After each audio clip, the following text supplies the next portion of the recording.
Hello everyone, welcome to our channel tech thrust. इस video के माध्यम से हम देखेंगे रेलवे प्रीवियस ईयर पेपर को देखेंगे, जो कि आपका साइंस होगा और 2024 में जितने भी एग्ज़ाम हुए हैं उसका प्रीवियस ईयर क्वेश्चन को हम देखेंगे। देखिए, रेलवे का जो ट्रेंड होता है कि मैक्सिमम क्वेश्चन आपको जो है प्रीवियस ईयर से ही देखने को मिलता है, जो कि आपका अपकमिंग एग्ज़ाम रेलवे का एग्ज़ाम है, एनटीपीसी का एग्ज़ाम है, तो उसमें आपको बहुत ही हेल्पफुल मिलने वाला है। तो आइए देखते हैं। सबसे फर्स्ट क्वेश्चन हमारा हो जाएगा कि अभिक्रिया Fe plus H2O Fe3O4 plus H2O के लिए सही संतुलित समीकरण पूछ रहा है। तो देखिए, समीकरण को संतुलित करने के लिए क्या होता है ना कि अभिकारक और उत्पाद दोनों के बीच जो होता है द्रव्यमान जो होना चाहिए सेम होना चाहिए। अभिकारक और उत्पाद दोनों के बीच जो होना चाहिए द्रव्यमान जो होना चाहिए सेम होना चाहिए। तो आइए देखते हैं ऑप्शन नंबर 1 में क्या बोला गया है। तो देखिए, ऑप्शन नंबर 1 में इसमें 2 Fe है और इसमें जो है Fe1 है, तो ये समीकरण संतुलित नहीं है। इसमें 4 Fe है, इसमें जो है 4 Fe है, बट इसमें आपका 3 Fe है, ये भी गलत हो जाएगा, नहीं होगा। आगे देखते हैं, ऑप्शन नंबर देखेंगे कौन सा, 3 नंबर 3 Fe, इसमें 3 Fe है, इसमें भी Fe3 है।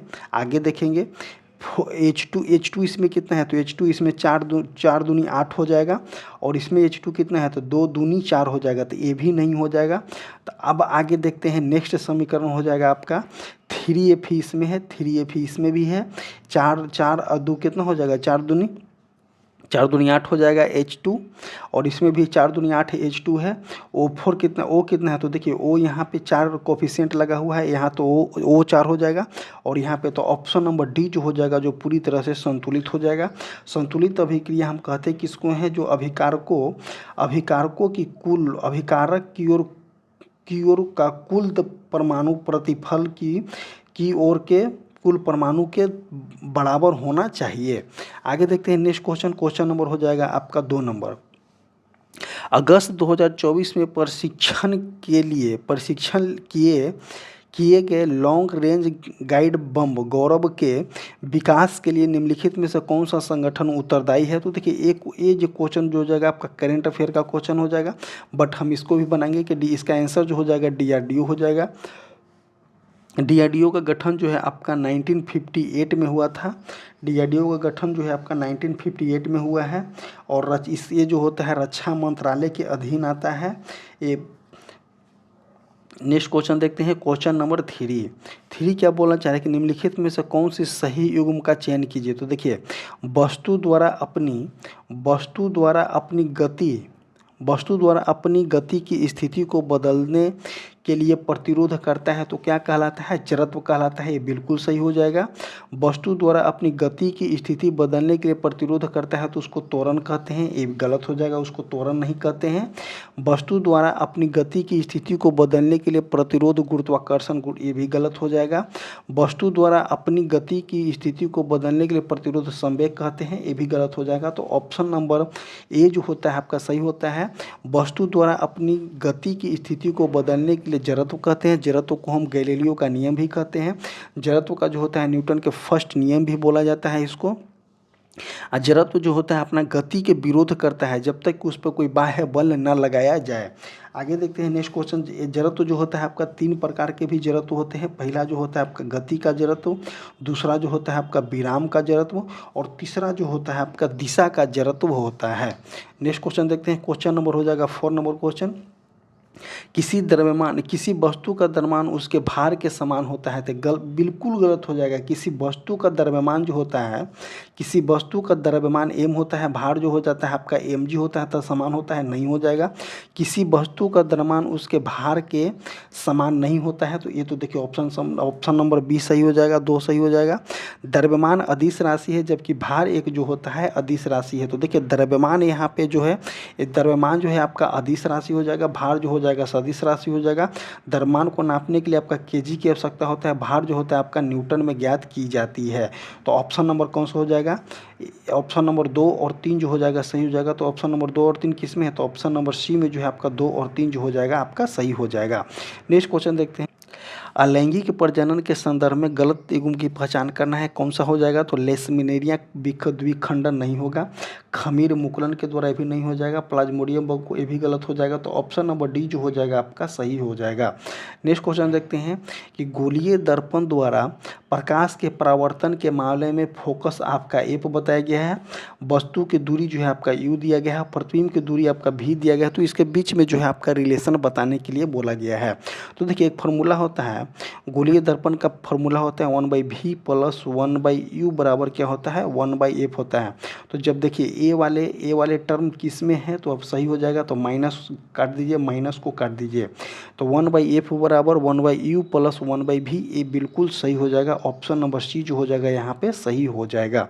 नेक्स्ट क्वेश्चन देखते हैं, निम्नलिखित में से कौन से यौन संचारित रोग वायरस के कारण होता है। तो देखिए यौन संचारित रोग बोला गया है तो वायरस के कारण होता है। तो देखिए मस्मे और एड्स जो होता है आपका यौन संचारित रोग है जो वायरस के कारण होता है, और इसके बारे में आपको बताने वाले हैं कि मस्मे और एड्स जो होता है यौन संचारित जो कि वायरस के कारण होता है। वायरल यौन संचारित संक्रमण मानो जो है पेपिलोमा वायरस, हार्पीज हो जाएगा, हार्पीज सिप्लेक्स वायरस, मानो इमोनोडोफिनेशियंस वायरस अधिकृत प्रतिरक्षा कृमि होता है। जीवाणु जनित यौन संचरित रोग कौन कौन से हो जाएंगे, तो क्लैमाइडिया हो जाएगा, गोनोरिया हो जाता है, सिफिलिस जो होता है आपका, किसके माध्यम से होता है, तो सिफिलिस जो होता है आपका बैक्टीरियल बीमारी है, ये भी जो है आपका बैक्टीरियल बीमारी है। सुजाक भी जो है आपका बैक्टीरियल बीमारी है, बट मस्मे और एड्स जो होता है आपका जो है वायरस बीमारी है। यह जो होता है क्या, यह HIV संक्रमित व्यक्ति के शरीर के तरल पदार्थों से फैलता है। जैसे कि आपको बता दें कि जो अगर HIV संक्रमित व्यक्ति है तो उसके शरीर से जो तरल पदार्थ निकलते हैं उसके माध्यम से ये संचरित होता है, जिसमें आपको किसको रख सकते हैं, तो ब्लड को रख सकते हैं, उसके बाद आप दूध को रख सकते हैं, दूध के बाद आप किसको रख सकते हैं, वीर्य और योनि द्रव को भी आप इसमें शामिल कर सकते हैं। आगे देखते हैं, मानो पेपिलोमा वायरस एक बहुत आम वायरस है जो यौन संपर्क के जरिए होता है। एड्स को हम समान क्या बोलते हैं, तो एड्स को हम समान रेट्रो वायरस भी बोलते हैं। नेक्स्ट क्वेश्चन देखते हैं, क्वेश्चन नंबर 8। IIT बॉम्बे ने भारत का पहला क्वांटम डायमंड माइक्रोचिप इमेजर विकसित करने के लिए किसके साथ साझेदारी किया है, तो इसका आंसर जो हो जाएगा आपका करंट अफेयर का क्वेश्चन है, तो TCS के साथ साझेदारी किया है। आगे देखते हैं क्वेश्चन नंबर 9। देखिए कार्बन एक स्थिर यौगिक क्यों बनाता है, तो देखिए कार्बन जो होता है आपका स्थिर यौगिक क्यों बनाता है, तो उच्च विद्युत ऋणात्मकता के कारण कार्बन जो होता है प्रबल आबंध बनाता है। छोटे आकार के कारण कार्बन प्रबल आबंध बनाता है। बड़े साइज के कारण कार्बन जो है प्रबल आबंध बनाता है। उच्च पूर्ण ऊष्मा के कारण कार्बन जो है आपका प्रबल आबंध बनाता है। तो कार्बन एक स्थिर यौगिक बनाता है, किसके कारण बनाता है, तो छोटे आकार के कार्बन प्रबंध आबंध के से बनाता है। तो ऑप्शन नंबर 9 का जो हो जाएगा आपका बी हो जाएगा। आगे देखते हैं नेक्स्ट क्वेश्चन। एक होता है आपका एल्कीन्स, जो इसमें जो होता है बहुत सारे कार्बन हाइड्रोजन से यौगिक के हाइड्रोकार्बन होते हैं, जैसे कि उदाहरण के लिए मीथेन हो जाएगा, इथेन हो जाएगा, एथीन हो जाएगा, एथाइन हो जाएगा, ये सभी जो है आपका कार्बन के हाइड्रोकार्बन हैं। नेक्स्ट देखते हैं, धातुएं के संबंध में निम्नलिखित में से कौन सा कथन जो है गलत है, तो गलत कथन को पहचानना है। तो कुछ धातुओं को पीट करके पतली चादर बनाया जाता है, इस गुण धर्म को आघातवर्धनीय कहा जाता है, ये तो बिल्कुल सही हो जाएगा। सीसा और पारा तुलनात्मक रूप से ऊष्मा के सुचालक है, तो देखिए ऊष्मा के सुचालक पारा है, बट सीसा जो है ऊष्मा का सुचालक नहीं है। धातुओं को खींचकर पतली तार बनाया जाता है, धातुओं को खींच करके पतली तार बनाया जाता है, तो हम इसको क्या बोलते हैं, तो टेंसाइल नेचर का होता है। तो ऑप्शन नंबर सी भी हो जाएगा। धातुएं ऊष्मा के सुचालक होते हैं, बिल्कुल सही होता है। जैसे कि देखिए अगर मानते हैं कि यहाँ पे फायर हो रहा है, तो फायर की कंडीशन में अगर हम इसमें रड लगाते हैं लोहे का, तो रड जो होता है इसके माध्यम से आते आते जो होता है यहाँ पे विकिरण के माध्यम से जो होता है सॉरी, चालन के माध्यम से जो होता है आपका रड भी गर्म हो जाता है। एक होता है चालन होता है, एक होता है आपका संवहन होता है, एक होता है जो होता है विकिरण होता है। तो चालन के माध्यम से जो होता है आपका गर्म हो जाता है। तो क्वेश्चन क्या पूछा गया है, ऑप्शन नंबर बी जो हो जाएगा इसमें सही हो जाएगा कि धातु के संबंध में निम्नलिखित में से कौन सा कथन जो है गलत है। शीशा जो है आपका धातु नहीं है। पारा जो है आपका द्रव धातु है। बट पारा जो होता है विद्युत का सुचालक हो, तो सॉरी ऊष्मा का सुचालक होता है पारा, इसलिए ऊष्मा के सुचालक होने के कारण ही इसको हम थर्मामीटर में हम यूज करते हैं। आगे देखते हैं नेक्स्ट क्वेश्चन। आगे देखते हैं नेक्स्ट क्वेश्चन की नेक्स्ट क्वेश्चन हो जाएगा आपका क्वेश्चन नंबर 11। क्वेश्चन नंबर 11 क्या बोल रहा है कि कॉपर ऑक्साइड वाले बीकर में तनु हाइड्रोक्लोरिक अम्ल मिलाने पर निम्नलिखित में से किसका निर्माण होता है। तो कॉपर ऑक्साइड वाले बीकर में तनु हाइड्रोक्लोरिक अम्ल मिलाने पर निम्नलिखित में से किसका निर्माण होता है। तो कॉपर 2 क्लोराइड के बनने में रंगहीन विलयन बनता है। कॉपर 2 क्लोराइड के बनने में हरे रंग का विलयन बनता है। कॉपर 2 क्लोराइड के बनने में नीले हरे रंग का विलयन बनता है। कॉपर 3 क्लोराइड के बनने में नीले हरे रंग का विलयन बनता है। तो यहाँ पे आंसर जो हो जाएगा आपका 11 का जो हो जाएगा सी हो जाएगा कि कॉपर 2 क्लोराइड के बनने में नीले हरे रंग का विलयन जो होता है आपका प्राप्त होता है। नेक्स्ट क्वेश्चन देखते हैं। नेक्स्ट क्वेश्चन हो जाएगा आपका क्वेश्चन नंबर 12। क्वेश्चन नंबर 12 क्या बोल रहा है कि हमारे शरीर में मस्तिष्क एवं स्पाइनल कोड मिलकर के क्या बनाते हैं। तो देखिए हमारे शरीर में मस्तिष्क हो जाएगा और स्पाइनल कोड मिलकर के क्या बनाते हैं। तो हमारे शरीर में मस्तिष्क और स्पाइनल कोड मिलकर के क्या बनाते हैं। तो एक केंद्रीय तंत्रिका तंत्र बनाते हैं। केंद्रीय तंत्रिका तंत्र जो होता है मस्तिष्क और रीढ़ की हड्डी से बना होता है। एक होता है आपका मस्तिष्क शरीर के अधिकांश कार्यों को नियंत्रित करता है, जिसमें कि जागरूकता होना, गति करना, सोचना, भाषण देना, 5 इंद्रियां भी शामिल इसमें होती है। आगे देखते हैं। रीढ़ की हड्डी मस्तिष्क के विस्तार और मस्तिष्क के शरीर के बाकी हिस्सों को संदेश पहुंचाती है। रीढ़ की हड्डी क्या करती है। तो एक प्रकार का समझिए कि यहाँ पे वायरिंग किया गया है ब्रेन का जो होता है पूरा ब्रेन को जो होता है पूरी सूचना देती है किसके द्वारा। तो रीढ़ की हड्डी में के द्वारा। आगे देखते हैं। इस सेरिब्रम जो होता है मस्तिष्क का सबसे बड़ा भाग होता है। तो मस्तिष्क का अगर सबसे बड़ा भाग की बात करते हैं तो मस्तिष्क का सबसे बड़ा भाग को हम क्या बोलते हैं। तो सेरिब्रम जो बोलते हैं मस्तिष्क का सबसे बड़ा भाग को बोलते हैं। सेरिब्रम जो होता है बुद्धि का, स्मृति का, व्यक्तित्व का, भावना, भाषण, महसूस करने, चलने की क्षमता को नियंत्रित करता है। आगे देखते हैं नेक्स्ट क्वेश्चन हो जाएगा आपका क्वेश्चन नंबर 13 क्या बोलना है कि रदरफोर्ड के परमाणु मॉडल के बारे में निम्नलिखित में से कौन सा कथन जो है आपका गलत है। तो देखिए परमाणु में एक धन आवेशित केंद्र होता है जिसे हम क्या बोलते हैं, नाभिक कहते हैं। तो ये सही हो जाएगा। नाभिक का आकार जो होता है परमाणु के आकार के तुलना में बहुत छोटा होता है, ये भी सही हो जाएगा, दिया गया था। इलेक्ट्रॉन नाभिक के चारों ओर जो होता है दीर्घवृत्ताकार पथ में परिक्रमा करते हैं। तो देखिए रदरफोर्ड के द्वारा नहीं बताया गया था कि दीर्घवृत्ताकार परिक्रमा किए थे, तो ये गलत हो जाएगा। इलेक्ट्रॉन नाभिक के चारों ओर वृत्तीय कक्षा में परिक्रमा करते हैं, तो ये भी जो हो जाएगा आपका ऑप्शन सही हो जाएगा। बट इसका आंसर जो हो जाएगा ऑप्शन नंबर सी हो जाएगा। रदरफोर्ड परमाणु सिद्धांत में निम्न सिद्धांत कौन कौन से दिए गए थे। तो देखिए रदरफोर्ड के अनुसार जो होता है इलेक्ट्रॉन नाभिक के चारों ओर वृत्ताकार कक्षा में चक्कर लगाते हैं, ये तो दिया गया था। और जो आपको दीर्घवृत्ताकार वाला किसके द्वारा दिया गया है। तो दीर्घवृत्ताकार वाला जो है आपका समरफील्ड के अनुसार दिया गया है। किसके अनुसार। तो दीर्घवृत्ताकार वाला जो है समरफील्ड के अनुसार दिया गया है। इलेक्ट्रॉन नाभिक के चारों ओर दीर्घवृत्ताकार कक्षा में चक्कर लगाता रहता है। नेक्स्ट देखते हैं हम यहाँ पे कि परमाणु का सिद्धांत जो होता है रदरफोर्ड के द्वारा दिया गया है। तो परमाणु पूर्णतः जो होता है रिक्त होता है, खाली होता है। परमाणु का संपूर्ण आवेश उसके केंद्र में केंद्रित होता है, जिसे हम क्या बोलते हैं। तो नाभिक बोलते हैं। तो संपूर्ण आवेश जो होता है आपका केंद्र में निहित होता है, उसे हम क्या बोलते हैं। तो नाभिक बोलते हैं। नाभिक के चारों ओर इलेक्ट्रॉन ठीक उसी प्रकार चक्कर लगाता है जैसे कि ग्रह सूर्य को चक्कर लगा रहा है, मतलब कि गोलाकार चक्कर लगाते रहता है। इलेक्ट्रॉन से नाभिक की ओर लगने वाले अभिकेंद्रीय बल जो होता है वैद्युत स्थैतिक बल को नियंत्रण करता है। नेक्स्ट क्वेश्चन देखते हैं। क्वेश्चन नंबर हो जाएगा आपका 14 नंबर क्वेश्चन कि कौन सा अंग जो है केवल पादप को कोशिकाओं में पाया जाता है। तो देखिए केवल पादप कोशिकाओं की बात करते हैं तो पादप कोशिकाओं में जो होता है केवल हरित लवक पाया जाता है पादप कोशिकाओं में, और जंतु कोशिकाओं में हरित लवक नहीं पाया जाता है। अगर जंतु कोशिकाओं में हरित लवक पाया जाता तो जंतु कोशिकाओं भी जो है प्रकाश संश्लेषण करते, लेकिन जंतु कोशिका जो होता है जैसे कि मनुष्य हो गया, जानवर हो गया, प्रकाश संश्लेषण नहीं करते हैं। और जो होता है मनुष्य और जानवर जो होता है पौधे पे डिपेंड होते हैं, क्योंकि पौधे जो होता है प्रकाश संश्लेषण के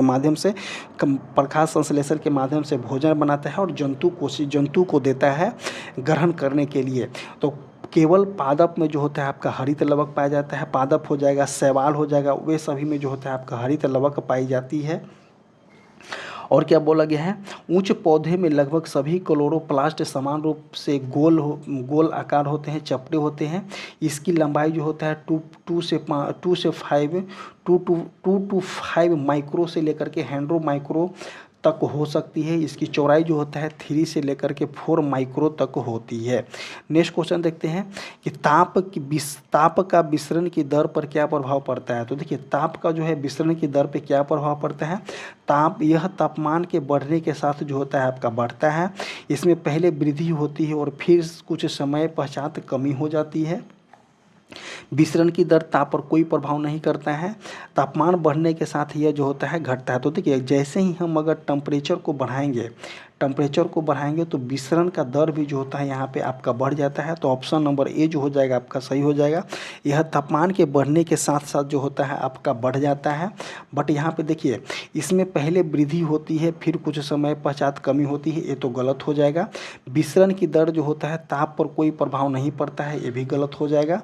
और तापमान के बढ़ने के साथ ये घटता है, तो ये भी गलत हो जाएगा। जैसे कि आप देखिए अगर इन केस कहीं पे विसरण कहने का मतलब क्या है, कहीं पे देखिए अब विसरण के एक फार्मूला होता है, क्या होता है विसरण के फार्मूला, आर जो होता है डायरेक्टली प्रोपोर्शनल 1/√, जो होता है आपका डी होता है। आर जो होता है डायरेक्टली प्रोपोर्शन 1/√d होता है। विसरण की दर गैस के घनत्व के वर्गमूल के व्युत्क्रमानुपाती होते हैं। किसके अनुसार, तो ग्राहम के नियम के अनुसार जो होता है, ग्राहम के नियम के अनुसार विसरण की दर ग्राहम के नियम के अनुसार विसरण की दर आर जो होता है दर होता है। विसरण की दर जो होता है गैसों के घनत्व, डी जो होता है आपका घनत्व हो जाए, गैसों के घनत्व के वर्गमूल के व्युत्क्रमानुपाती होता है ग्राहम के नियम के अनुसार। नेक्स्ट क्वेश्चन देखते हैं कि निम्नलिखित में से किसमें क्लोरोफ्लोरोकार्बन का उपयोग नहीं किया जाता है। तो देखिए रेफ्रिजरेटर में जो है आपका क्लोरोफ्लोरोकार्बन का उपयोग किया जाता है। एरोसोल स्प्रे में भी किया जाता है। यहाँ पे देखिए ग्राइंडर दिया गया है, तो देखिए ग्राइंडर हो जाएगा और एक अग्निशमक दिया गया है। तो ऑप्शन यहाँ पे क्या दिया गया है कि क्लोरोफ्लोरोकार्बन का उपयोग जो होता है आपका अग्निशमक में नहीं करते हैं। बट ग्राइंडर भी जो यहाँ पे दिया गया है, तो ग्राइंडर भी जो होता है किसी चीज़ को काटने का, ग्राइंड करने का काम करता है। तो ग्राइंडर यहाँ पे इसका आंसर नहीं होना चाहिए। बट यहाँ पे आंसर कौन सा दिया गया है, अग्निशमक भी दिया गया, क्योंकि अग्निशमक में भी जो है क्लोरोफ्लोरोकार्बन का यूज नहीं की जाती है। आगे देखते हैं कि क्लोरोफ्लोरोकार्बन क्या होता है। तो क्लोरोफ्लोरोकार्बन CFC जिसे फ्रियोन के नाम से भी जाना जाता है, जो गैर विषैले होता है, गैर ज्वलनशील होता है, गैर कैंसरकारी होता है।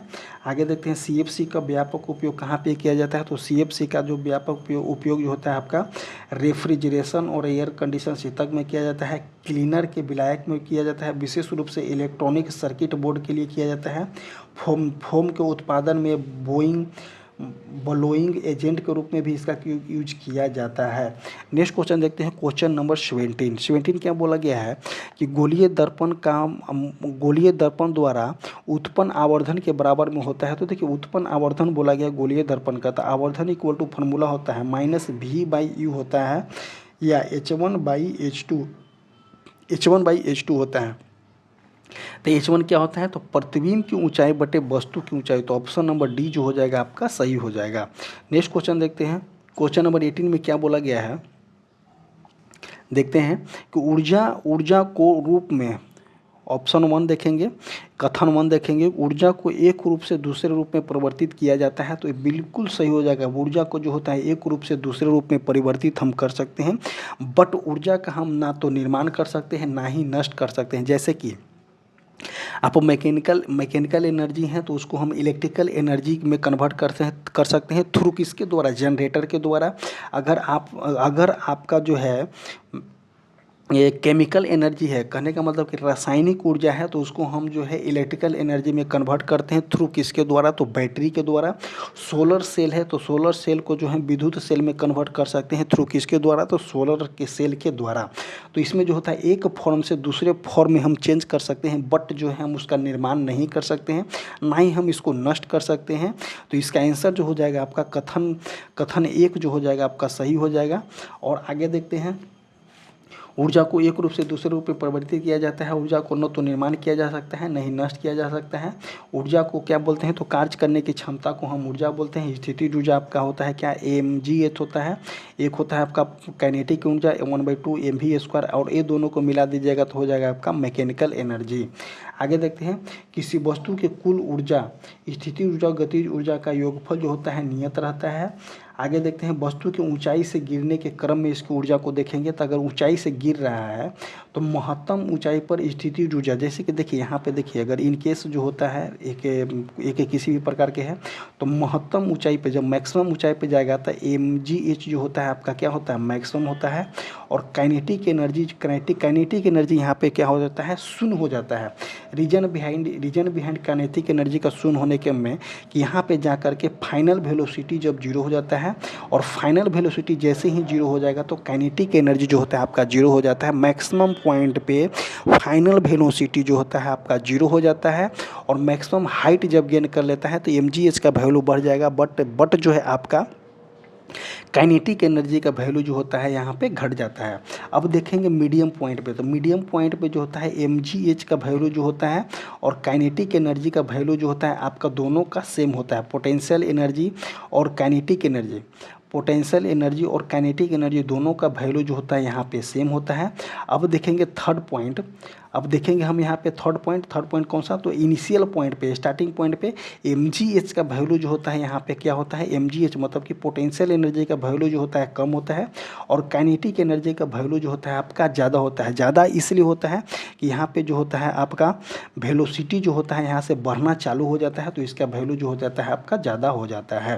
नेक्स्ट क्वेश्चन देखते हैं, क्वेश्चन नंबर 19 क्या बोलना चाह रहा है कि कोशिका के तरल पदार्थों के लिए प्रोटोप्लाज्मा शब्द किसने गढ़ा था।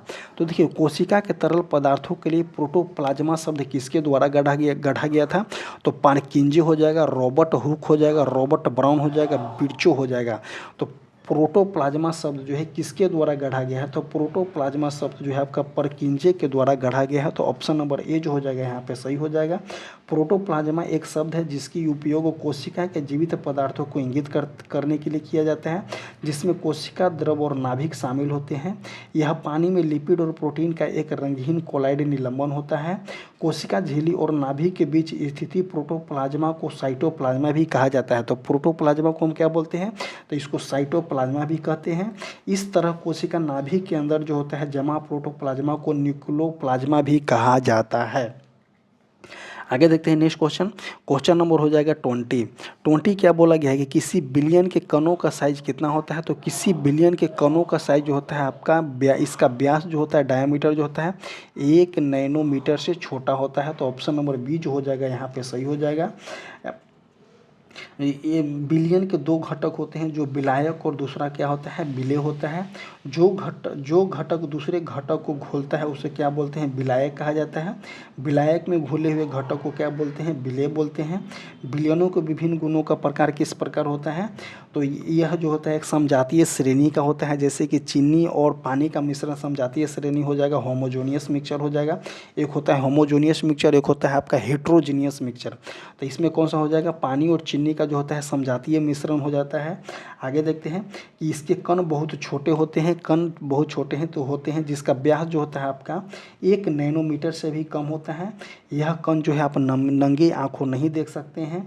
इसके कण अपने से गुजरने वाले प्रकाश किरणों को बिखेर नहीं पाते हैं, इसलिए प्रकाश का मार्ग इसमें दिखाई नहीं देता है।